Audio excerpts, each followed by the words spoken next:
Bien le bonjour tout le monde. Aujourd'hui, j'aimerais vous parler d'un sujet que j'ai été en train de penser les dernières semaines, enfin les derniers jours, pardon, à savoir la paresse intellectuelle. Donc, qu'est-ce que je vais définir par la paresse intellectuelle? On va voir ça tout de suite. Pour ça, il faut comprendre un petit peu l'histoire de pourquoi est-ce que j'en suis venu à parler de ça. Et donc, on va revenir sur un débat que j'ai eu, classiquement. Donc, tout ce que je voulais... Donc, la phrase que j'ai dite, évidemment, a été provocatrice, mais il y avait un but derrière tout ça. J'ai dit euh, exactement, j'ai l'impression que les femmes sont plus empathiques émotionnellement que les hommes. Et donc mon but c'était de voir la réaction générale des interlocuteurs, qui n'a pas manqué puisque directement on s'est un peu moqué de moi et de mon avis en me disant que je disais des conneries et que pour tout le monde, pour le bien de tout le monde, je cite, il fallait mieux arrêter de dire de la merde. Et ma question est la suivante, c'est pourquoi est-ce que c'est de la merde?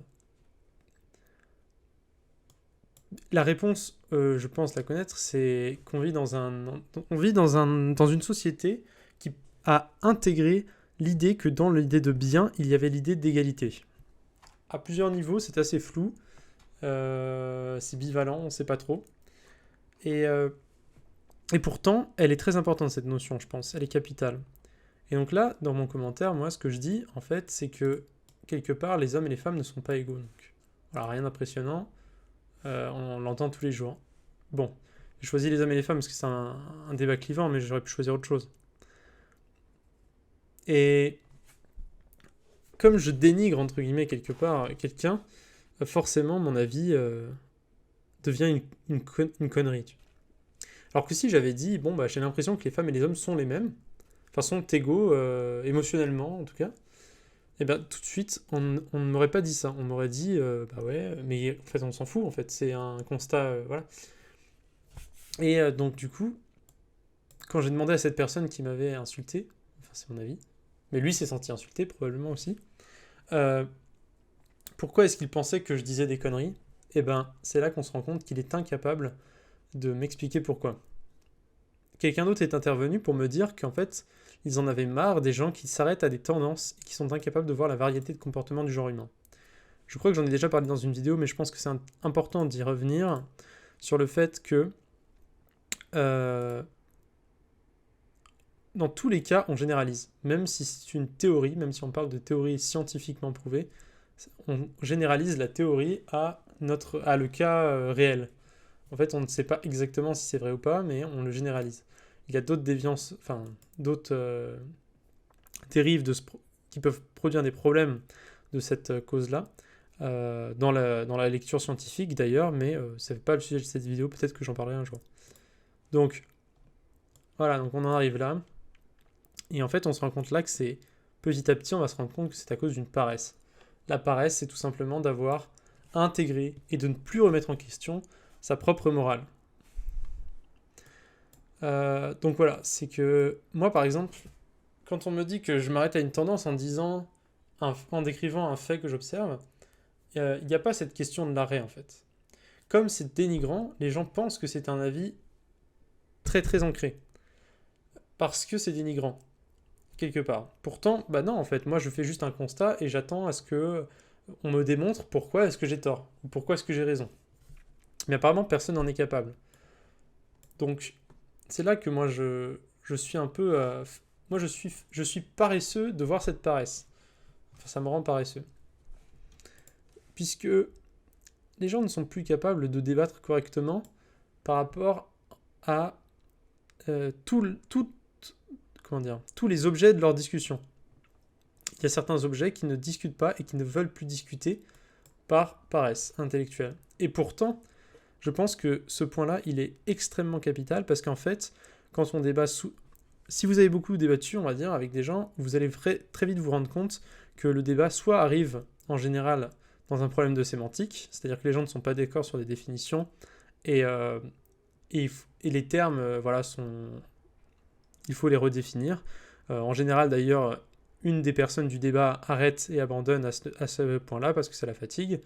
Et l'autre point, c'est tout simplement parce qu'on n'est pas d'accord sur, on va dire, les prémices de nos propositions. même si on est d'accord sur les définitions. Voilà, donc en fait, c'est pour ça que les faits sont compliqués à débattre, parce qu'en fait, vu qu'ils dépendent de leur propre vérité, de leur propre véracité, bah en fait, on ne sait pas si c'est vrai ou pas. On peut bien dire qu'on pense que c'est vrai, mais au final, ça n'apporte pas grand-chose. C'est pour ça que je pense personnellement qu'on s'en fiche un peu de savoir si ce qu'on dit est vrai ou pas dans un débat, je veux dire, dans le sport du débat. Parce qu'en fait, ce qui est important, c'est de comprendre la cohérence du propos de quelqu'un, parce que c'est là qu'on peut l'attaquer de manière assez claire, sans avoir à aller chercher si tel ou tel argument est vrai. Alors bien sûr, il y a un intérêt à débattre de la véracité des propos, mais il prend plus de temps, et donc le faire avec quelqu'un qui est un aléatoire, bah, on va vite se rendre compte que beaucoup de gens vont abandonner très très vite, donc on perd l'intérêt.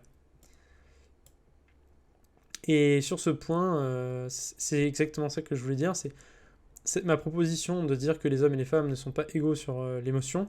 En fait, on s'en fiche que ça soit vrai ou pas. Moi, ce qui m'intéresse, c'est pourquoi est-ce que ça paraît faux. Et c'est là que j'aurais voulu que les gens interviennent, en disant que, en se rendant compte de pourquoi est-ce qu'ils pensent que ça paraît faux. Malheureusement, ça n'a pas été le cas. Et pourquoi ça n'a pas été le cas? En fait, tout simplement parce que je pense qu'ils ne savent pas eux-mêmes pourquoi est-ce qu'ils disent cela. En fait, ça leur paraît évident. Ils ne le remettent pas en question.